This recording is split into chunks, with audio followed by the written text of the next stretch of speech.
Did you know that 87% of the population prefers to personally buy local? It's real data. And Mystery on Main Street is a whole new and fun way to get people to shop local. So, joining me today on the Power to Pivot podcast is Mario Castellanos. He's the founder and creator of Mystery on Main Street, and he's sharing all about his plans to help small businesses succeed. We are also talking about diversity and creativity and staying competitive is in the business space. And Mario is sharing 3 important tips for small business success. Are you ready? It's time to pivot. Here on the Power to Pivot podcast, we explore those pivotal moments with individuals who dared to embrace the power of their choice and have completely changed the course of their lives. Join us as we dive into their stories, overcoming fear, seizing opportunities, and embracing the transformation. Good morning, everyone. Thanks so much for joining me today for another episode of the Power to Pivot podcast. I have a really great guest today, Mario Castellanos. He is from Mystery on Main Street, which is a fun method to get people to shop local. Mario, how are you? I'm doing okay. Thank you for asking.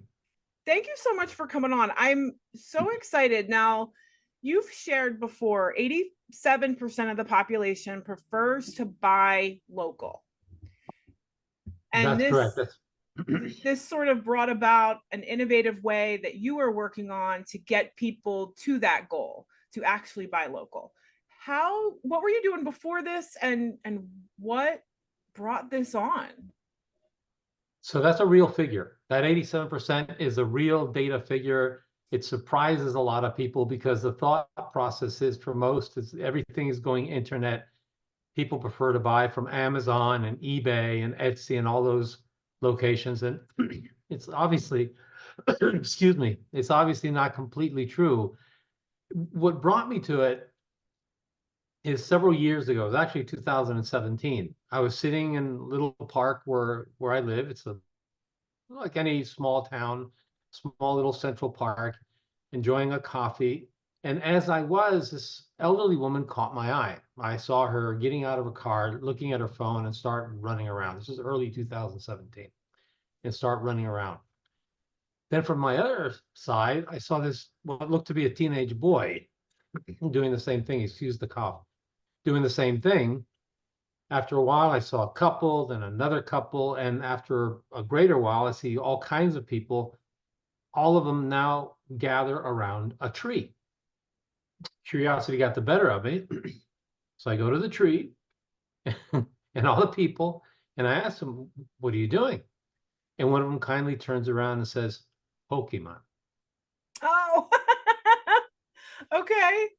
Pokemon. Now, I have been technology my entire career, so obviously I was very familiar with Pokemon. Didn't play the game, so this was a great opportunity to learn how to play it, how it worked. So as they were explaining it to me, my mind started to think, here we are, all these people chasing an animated make-believe character to a tree. Wouldn't it be better if they came up with an app that would bring people to all these little mom and pops? They're hurting. This is 2017, right? So this is pre-COVID, Pre-COVID, yeah. pre-mpox, yeah. So would it be better if they came up with an app that could bring people to all these mom and pops? And I said, you know what? I'm in technology. They could be me.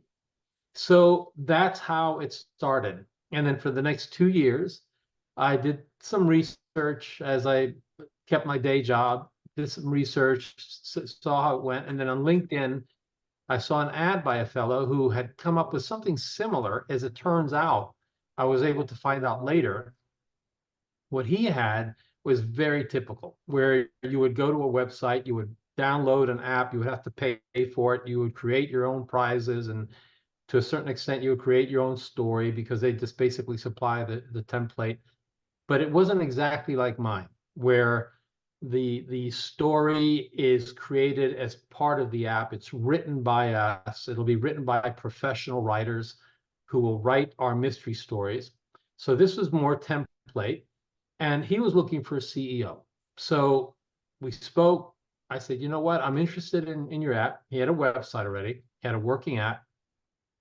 Fine, let's do this. I'm interested in what you're doing, but I want to convert it to what I'm doing. We'll use your technology, convert it to what I'm doing, and we'll use my business background and business sense and use my idea.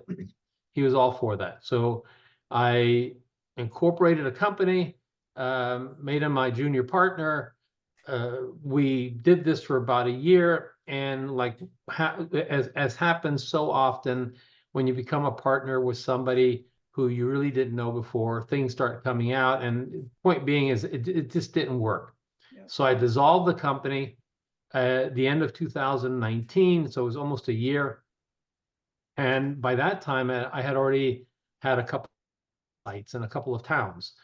And after I dissolved the company, I figured, I'm going to do this on my own. So I figured, I mean, that I have the business plan. I've already done the research. I have everything. I just need somebody to create the app for me. Mm-hmm.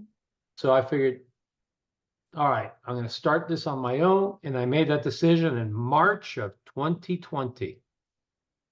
Right at COVID time. Yes, it's COVID. And it hit my most valuable target market, every single mom and pop. Yeah. So that put the company on hold. And then for the next 2 years, I continued to do my research until things settled down with COVID and then later Mpox. And in 2022, I started, I got much more involved in the company, started rebuilding it.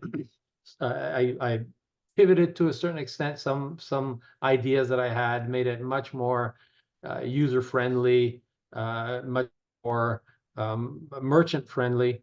And in 2023, I started bringing on board people that could help me get it to where it needed to go. So I feel quite honored that I've been able to, my team combined has over 150 years of combined of sector, technology, business, retail, just experience in every regard. So That's amazing.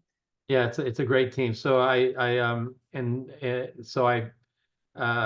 got that team and then figured, okay, now it's time to go after investment, and that's where we're at right now. I'm so excited for you. I mean, there's a couple of different stories here, right? There's mystery on Main Street, but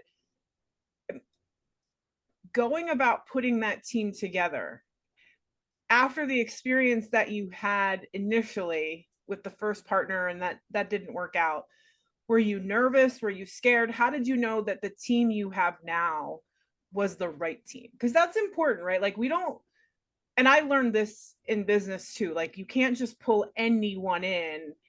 It has to be the right one.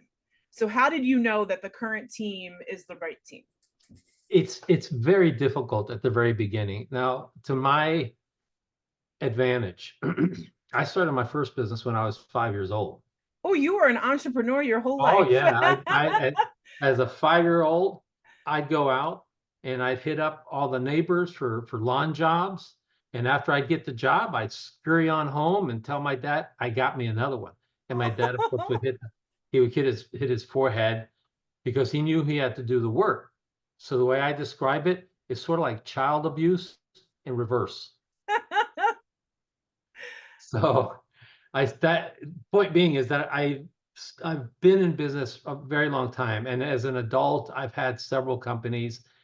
So to directly answer your question,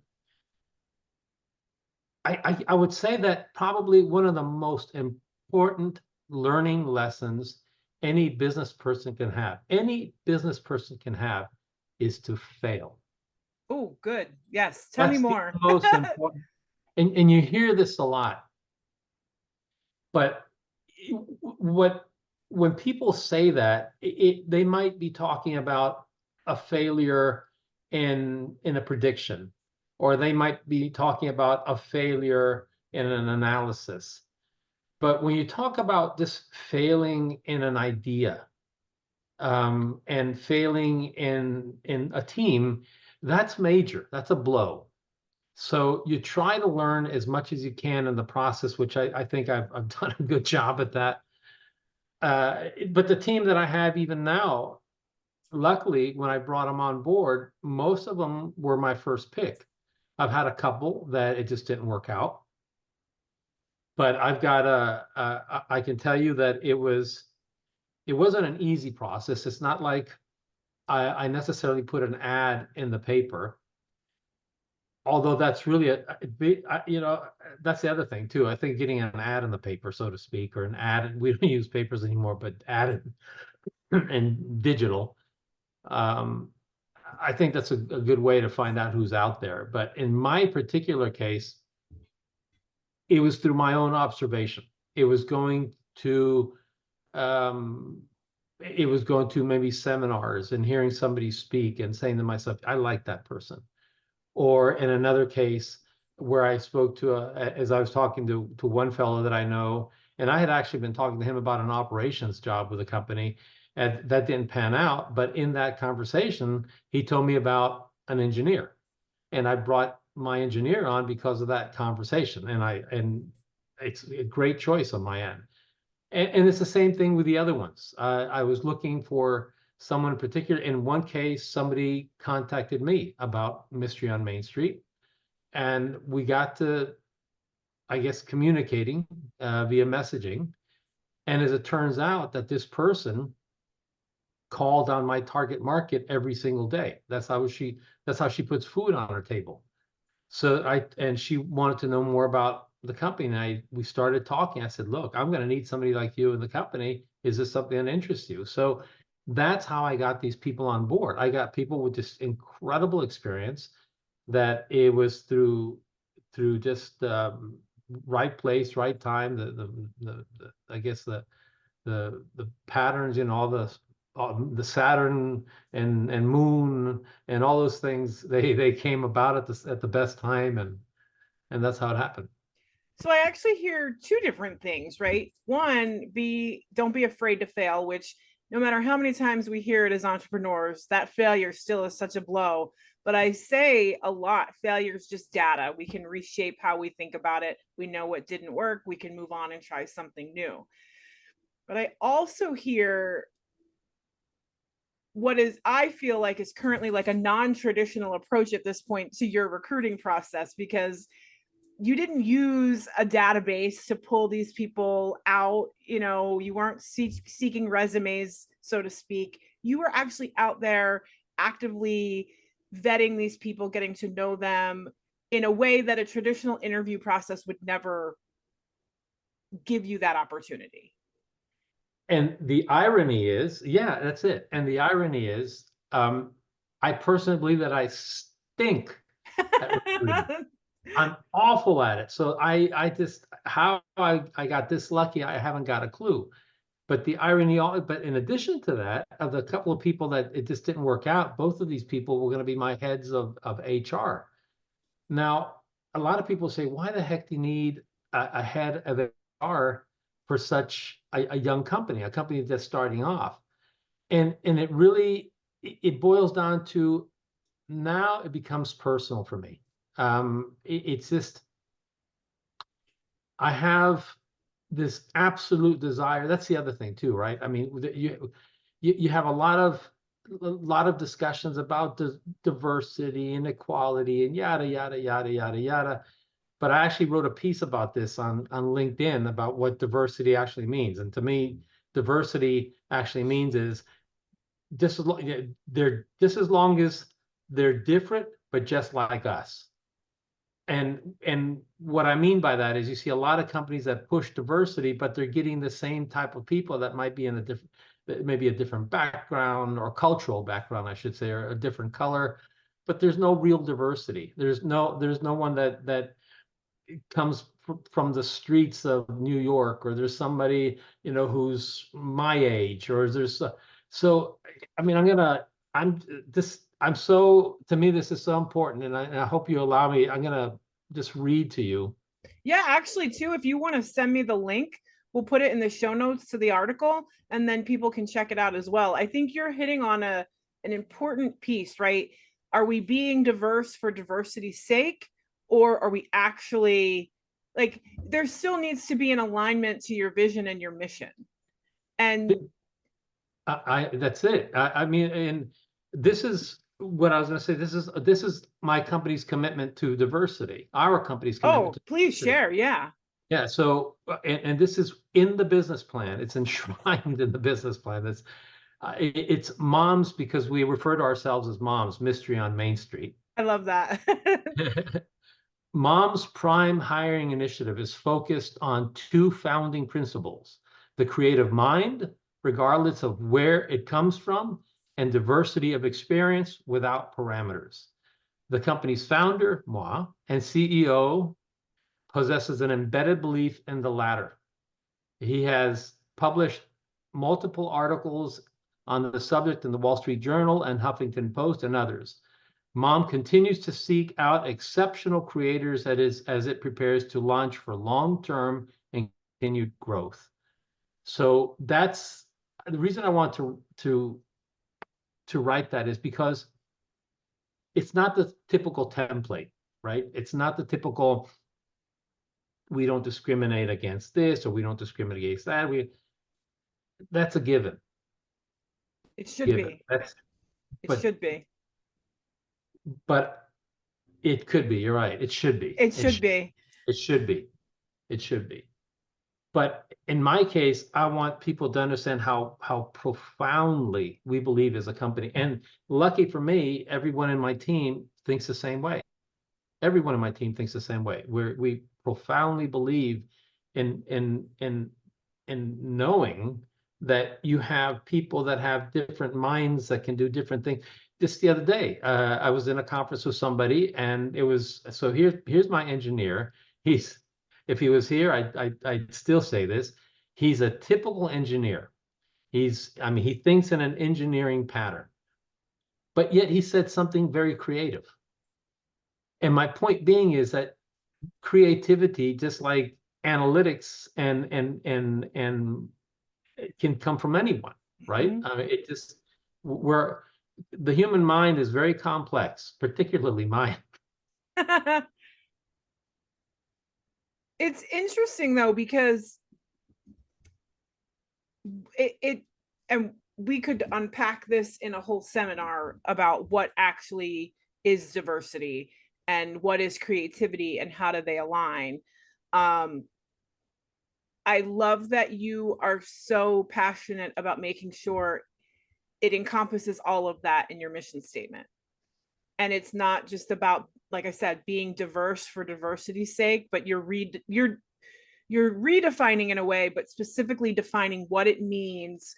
Like, you're accepting everyone with a creative mind and a willingness to dive into creativity and innovation, regardless of what that means for your cultural skin color. Like, you're not seeing that part. You're looking at it from the perspective of the creative, innovative side That's it. That's exactly it. and alignment with your vision.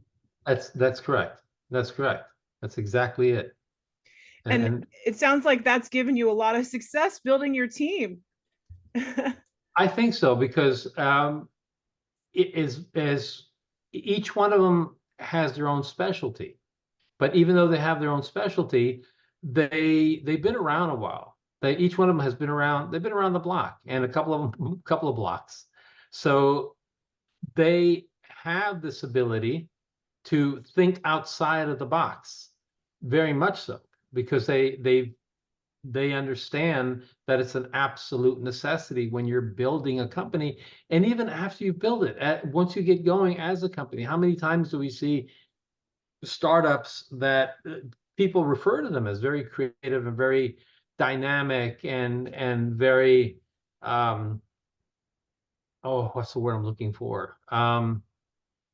Agile, very, but yet as they grow, they become these big box houses that they create walls, and they stay within those walls, and they don't go out of them, and it hurts them, and it's a shame.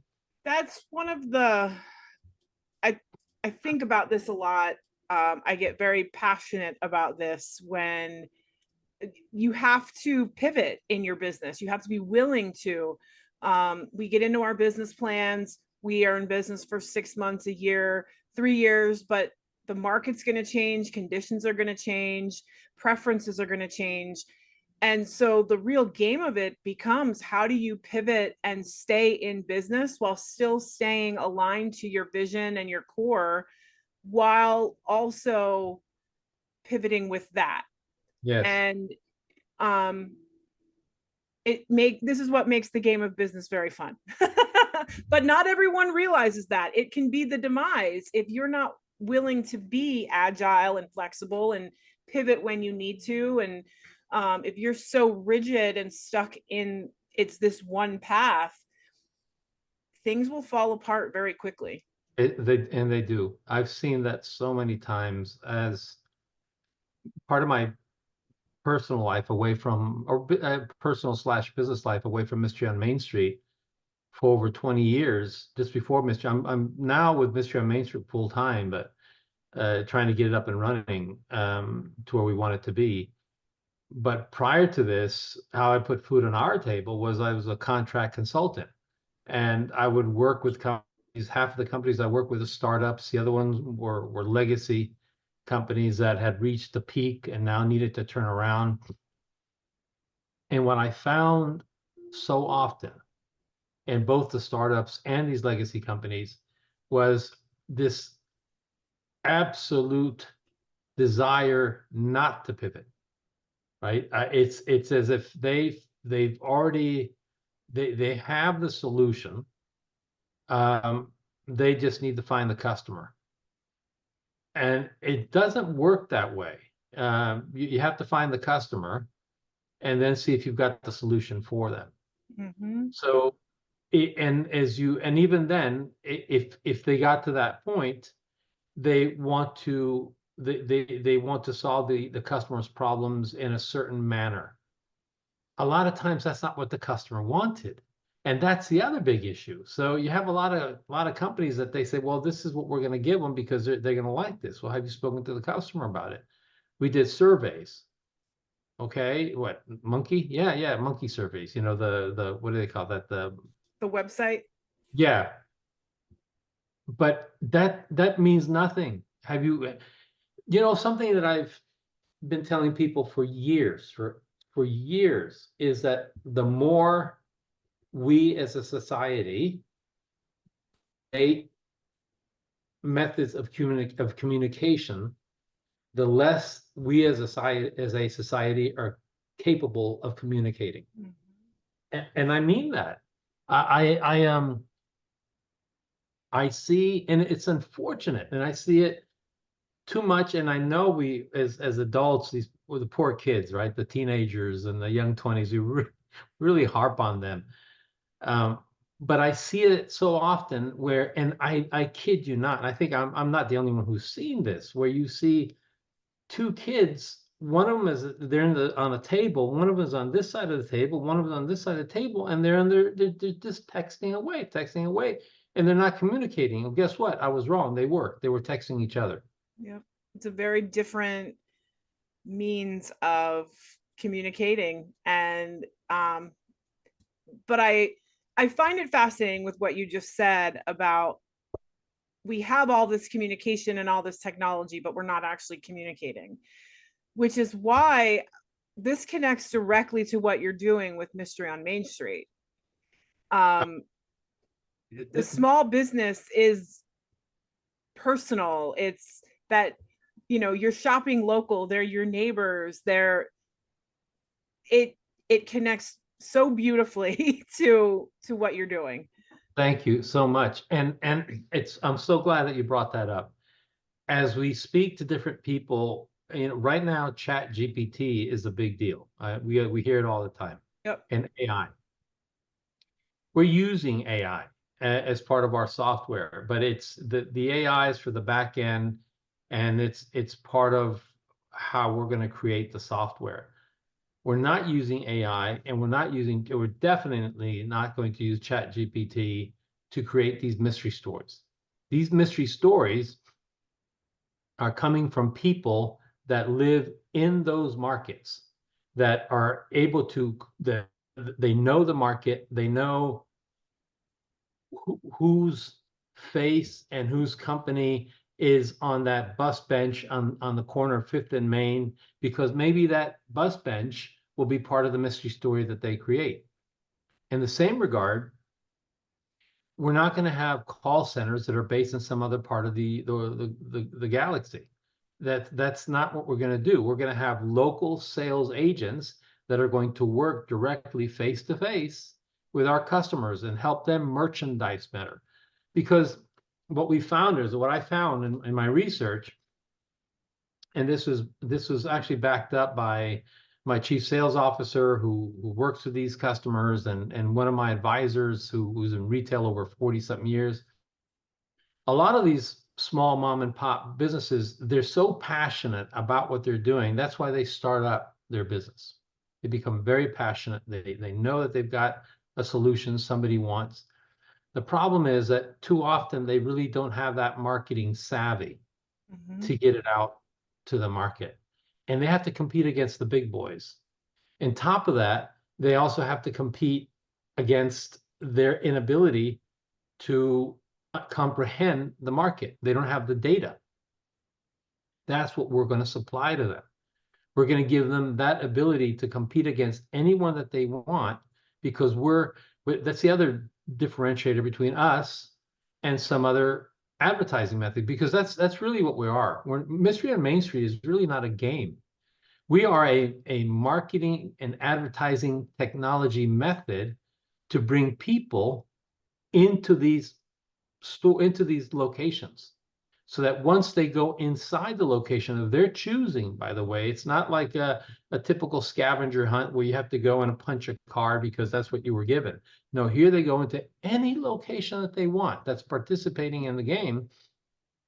They go inside. Once they're inside, they walk around the location seeking out a strategically placed QR code. But in order to do that, there's a mystery story that's part of it. So they have to follow the mystery story. There's clues that are involved. They have to select the right clues. So it's very fun and it's exciting and it's very interactive. So that once they do find that QR code, they scan it and they find out if they're right, if they're wrong, and the game goes on from there.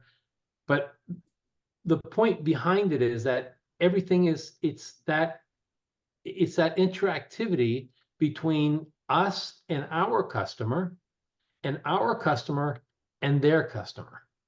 And that's what we're trying to create. We're not trying to create a whole new wheel. We're just taking what's already out there, which is people going out to shop. Like I said, like you said, rather, 87%, that's real data. 87% of the people prefer to go out there and shop. We're taking that 87% and we're making it much more fun for them.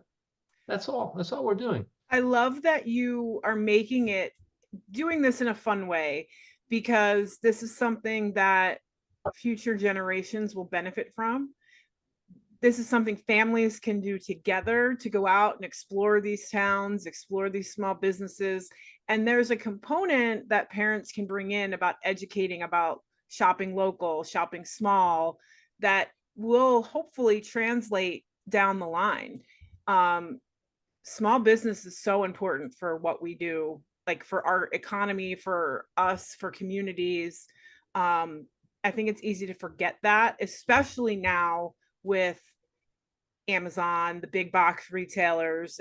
Everything can be ordered online. Like it, the fact that technology is so ingrained now, especially with younger generations, giving them this experience will help expand their horizons in beyond those big box and online, and into something that is the backbone really of their community.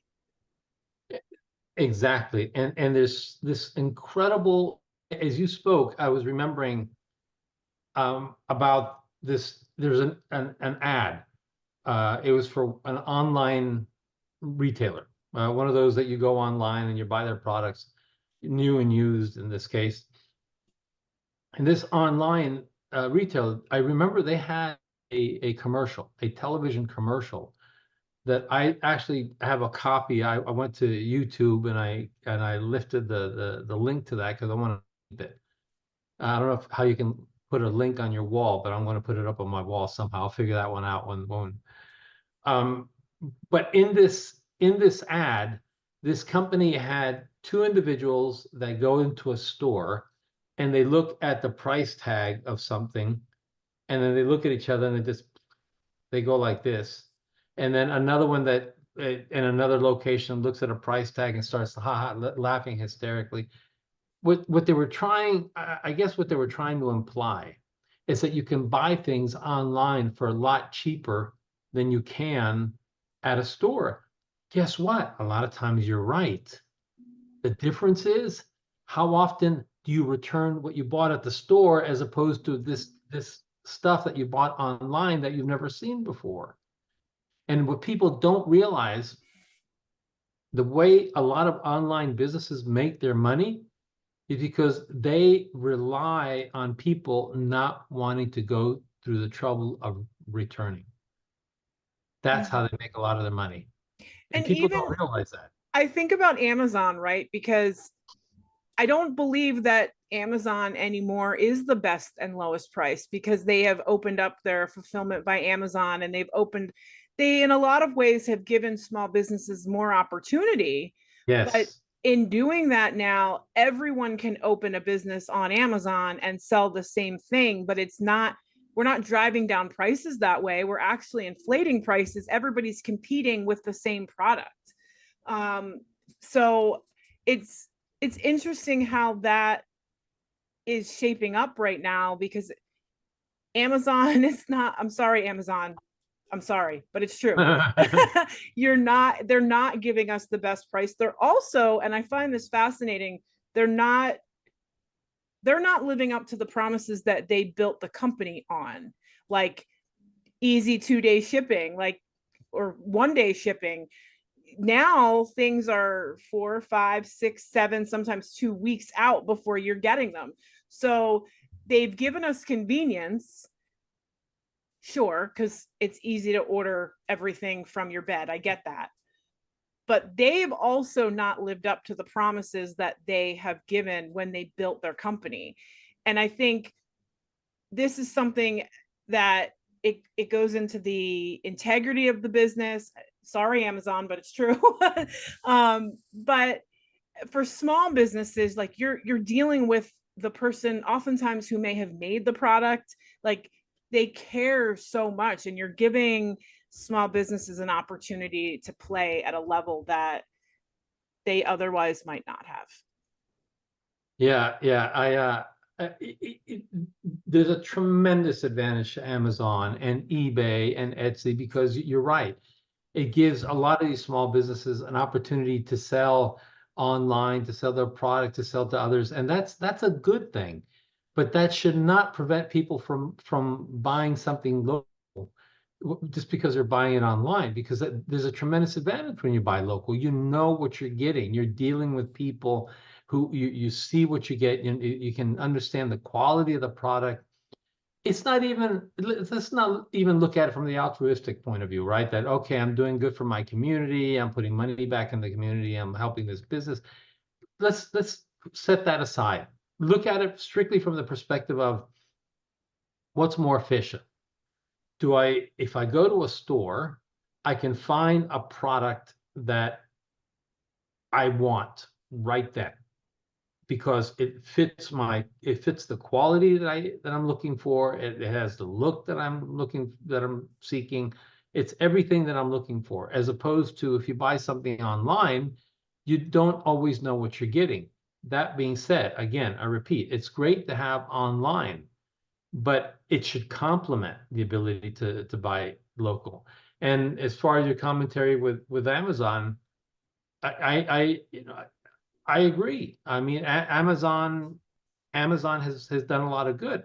I'm I think it's important for me to say I'm dual based. So I'm in Lake Mary, Florida. My company's in Sanford, which is right next to Lake Mary, but I'm personally based in Lake Mary and Doral.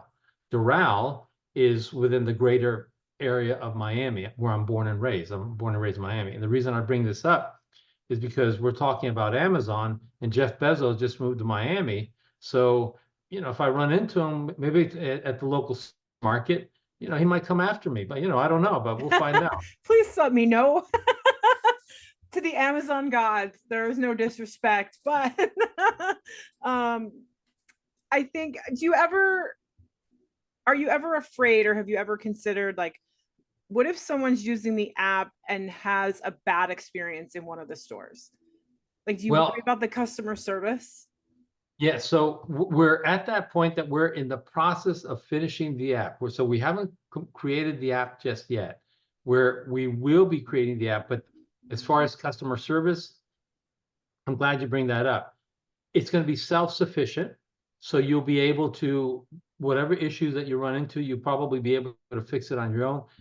But if there's not, you can dial a 1-800 number and you're going to get somebody right here in the US of A who's going to be able to help you in whatever issue that you have. It's not going to be a call center, because that 800 number, the reason I can tell you that is because that 800 number is going to lead to that same sales and merchandising associate that we have in that market. So if we have a sales agent in every single market, we're going to have hundreds upon hundreds upon hundreds of these agents. So we're going to be, we can very easily cover whatever amount of potential calls, technical help calls that we might get. You're also creating jobs even outside of the scope of the actual building of the app and supporting the small businesses. That's our hope. I expect us to have, as we grow as a company, I expect us to have a global presence when it comes to employment, because we are going to have people in every single market. And that's important. And people that are actually going to be able to make a decent amount of money. I'll put it to you that way. That's amazing. As we get ready to wrap up, like, are there 2 or 3 tips that you could give a small business from your own experience, to help them maybe pivot their mindset, overcome their fear a little bit? Yeah. So something that small businesses hear all the time is never give up. Okay, but never give up has to be followed up, right? You can't just say never give up. I'm going to say, when you start a small business, before you start it, absolutely think it through.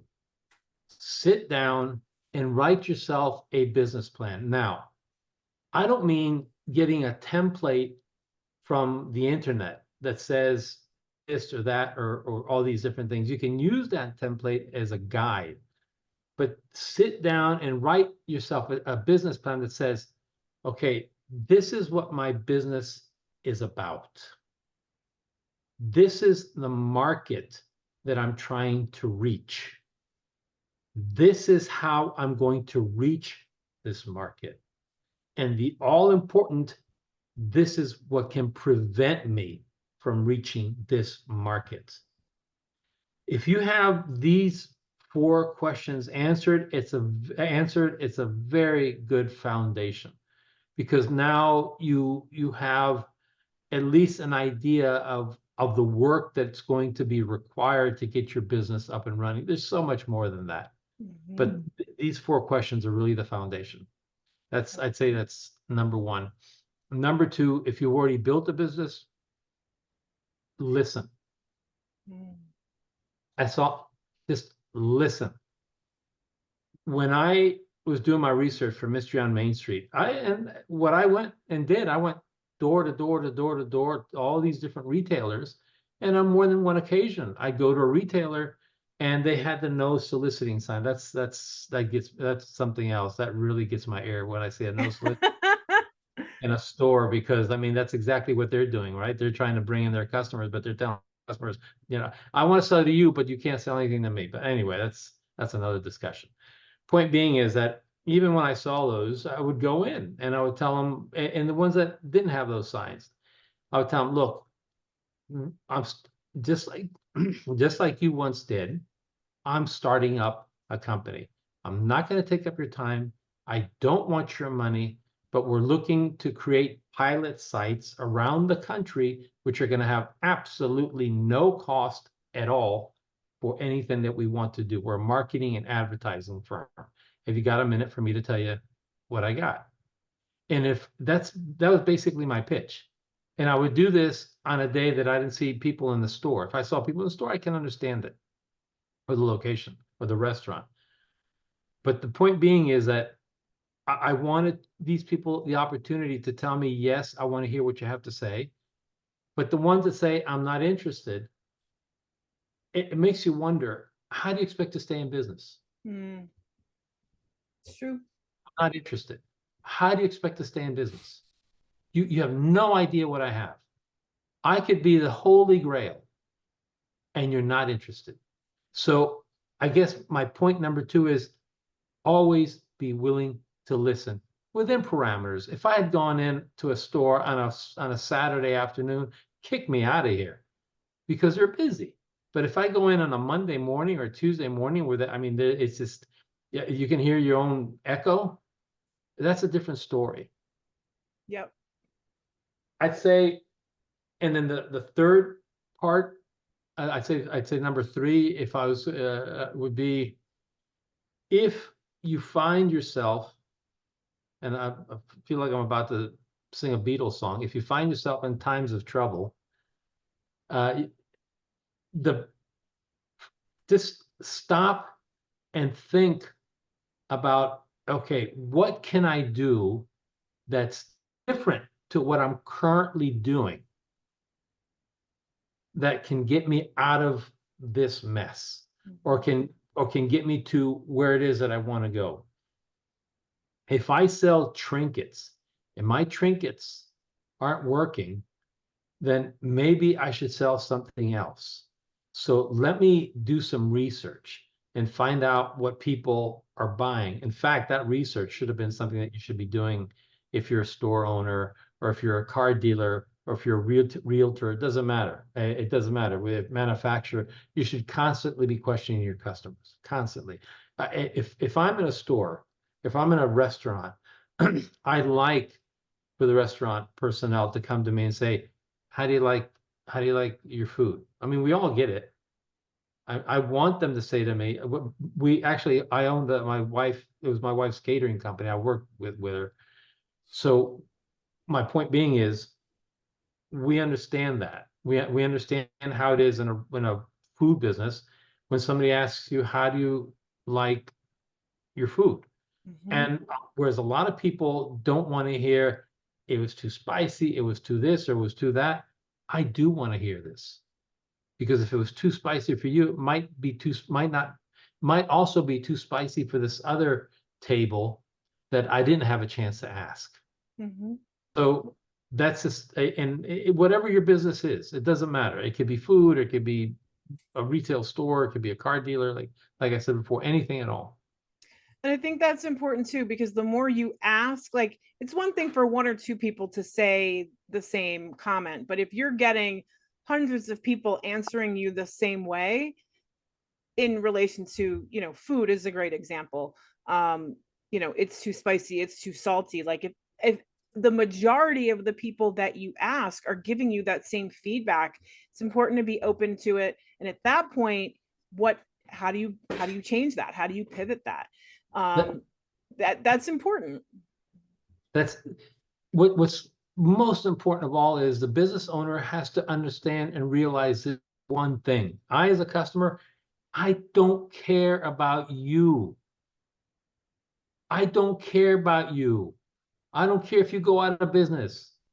I want, it's not, I'm trying to make a point here. I want to make sure that my food is good. Mm-hmm. Yep. If my food is good, then I do care that you go out of business because I want to be able to come back here. Right. So number one, if I'm a customer, I care about me and it makes sense. I Mm-hmm. want my customers to care about themselves because if they care about themselves, it's my job to make sure that they're happy and do things that fall within the parameters of what I'm offering to them to make them happy. And if they're happy, believe me, I'll be happy. Oh, I love it. Mario, I am so excited to see things unfold for Mystery on Main Street. I'm so glad that you are doing the work that you're doing. Thank you so much for sharing with us today. Where can people find you? Right now, the best thing to do is go to our website. It's mysteryonmainstreet.com, and you'll find a whole lot of information about us. You can send us a note and you can get on our mailing list. What we're very much looking for right now are locations around the US that would like to be part of our pilot site. And we're not going to charge any of these locations 1 penny. The pilot will be done after, well, it's a pilot that we'll do before we start the revenue phase. Great. And then I'm going to announce one little thing here. It looks Yes. like this past weekend, we've had discussions with a minor investor, which it looks there's a real. All I'm going to say is that things might be moving along for us a lot quicker, very soon. So That's we'll see. amazing. Thank you. Congratulations. That's Thank you. exciting. Thank you. I appreciate it. So again, if you have a location, go to our website, let us know that you're interested in being a part of this. No charge for our pilot site. If you're somebody that likes what we're doing and feels that you're going to want to play, let us know as well. We'll put you on our mailing list. As we progress, we'll let you know. Great. And we'll put all the links in the show notes. Please also send me your LinkedIn article because I'd like to post that as well. My pleasure. And I'm excited to read that for myself as well. Mario, thank you so much, guys. We're going to wrap up the way we do every episode. You are never stuck, you are never lost, and you are never, ever alone. At any given moment, you can use your power to pivot, make a new choice, and start again. And that goes for small businesses and big businesses alike. We'll talk to everybody on the next episode. Take care, everybody.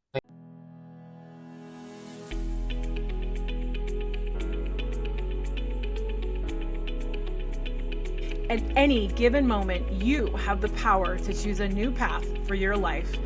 We hope these interviews inspire you to recognize that power to pivot within yourself. I'm your host, Elizabeth Miles, and I want you to remember, you are never stuck. You are never lost, and you are never, ever alone.